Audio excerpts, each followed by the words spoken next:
Now, we saw the big news yesterday, Arsenal to make Rodgers bid.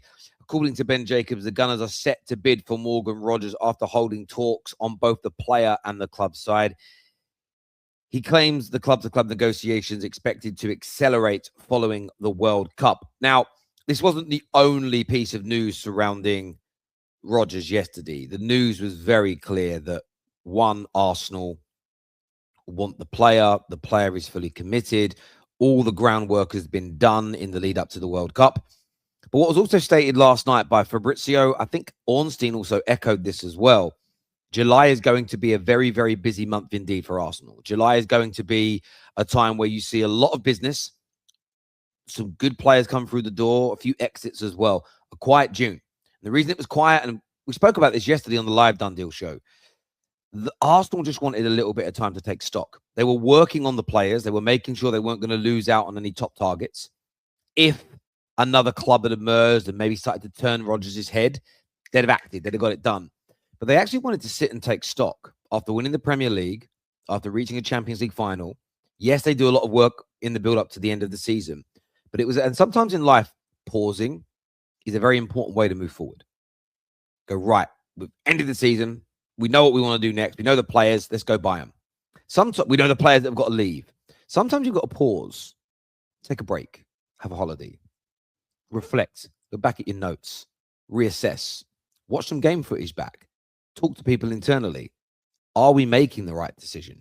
You may end up 4 weeks later coming to the exact same conclusion. You run the test again, comes out with the same answers. Let's do it. You may find that you change your mind on a particular player that leaves or a certain profile you're trying to sign. And as long as you're doing the groundwork on your main targets and you're not at risk of losing them, which hasn't happened to Arsenal. Yes, they lost out on young Jeremy Manga, but they haven't lost out on Rodgers. Still wants them. Zola still wanted them. Bruno G only wants them. They've done that work. They've got the players to commit, show a desire, and say no to everybody else. Perfect way for a club to run transfers. They're now going to move. So I know there's been a lot of Arsenal fans that have been online, frustrated, annoyed, wanting some of these deals to progress a little bit quicker. But I don't necessarily think they needed to. And you would think after years of this rebuild, getting into title races, maintaining that level, winning the league, there would be more patience. And some Arsenal fans, of course, have had patience. Others, and I kind of get the moaners, the Arteta outlaw. I'm not really talking about them. I'm talking about normally quite sane, level-headed Arsenal fans really starting to panic a little bit. But the Rodgers bid feels imminent at this point. I know England are still officially in the World Cup because there's a third place playoff tomorrow, but they're out of it now. He'll return. I get the feeling what Arsenal will do is say to the player, come in, we're going to bid, get the medical done, do the welcome. Then you go off on holiday and have a rest. The good thing from an Arsenal perspective is Rodgers didn't play a great deal of football at the World Cup. Yes, he's still been training, but 2-3 weeks holiday. Right, we're going to stick with the Scottish Premiership and the side who almost won the title last season. Hearts have signed goalkeeper Bo Roos on a 3-year deal. He's 6'6". He's Dutch, and he joins as a free agent after spending the last 4 years in Belgium as Beveren's number one. And it comes after another keeper, very experienced keeper, 43-year-old Scotland and Hearts goalie Craig Gordon announced his retirement yesterday. Hearts, unlike Celtic, have made a whole clutch of signings, a number of free transfers with the likes of Malachi Fagan-Walcott, Sabri Guendouzi for their new manager, Wouter Vranken, as he takes over from Derek McInnes. Arsenal fans, sit down, because this one might be the biggest domino of the entire summer. Multiple outlets are now reporting that Arsenal have taken their long-running pursuit of Morgan Rodgers to the next level, and if the noise coming out of London and Birmingham is accurate, this deal could be closer than anyone expected just a few days ago. Let's rewind for a second so you understand exactly how we got here. Morgan Rodgers has been on Arsenal's radar for months. Mikel Arteta doesn't see him as a backup option or a squad rotation piece.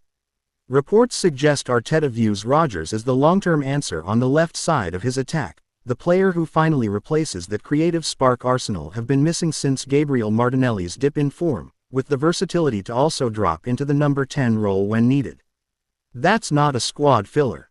That's a statement signing, the kind of move that tells the rest of the league Arsenal aren't just building a team, they're building a dynasty. So what actually happened? According to transfer insiders, Arsenal have quietly been working behind the scenes for weeks, not just with Aston Villa, but directly with Rodgers' camp. And that's the part fans need to pay attention to, because personal terms are reportedly already sorted, or very close to it. Some reports even claim there's already an agreement in principle on a 5-year contract. If that's true, that means the player has already made his decision. Morgan Rodgers wants Arsenal. Now here's where the rumor turns into something bigger. Sources close to the situation say Arsenal have prepared what would be a club record bid, somewhere in the region of £105 million. Let that number sink in for a second. That would eclipse the fee Arsenal paid for Declan Rice back in 2023. Arsenal, a club that has historically been calculated and patient in the market, are reportedly ready to smash their own transfer record to get this deal over the line. That is not the kind of move a club makes for a squad player. That is the kind of move a club makes when they believe they've found the missing piece. But of course, Aston Villa are not just going to roll over. Multiple reports indicate Villa's valuation sits north of £130 million, a figure that would make Rodgers the most expensive player in Premier League history if the deal actually lands there. Unai Emery has built his entire attacking identity around this kid, and Villa know exactly what they have. Rodgers put up 10 goals and contributed to more than double that in his most recent Premier League campaign, and he's still only 23. Selling him isn't just losing a player, it's losing the engine of the whole team. So Villa are digging in, and that gap between Arsenal's opening offer and Villa's asking price is still enormous.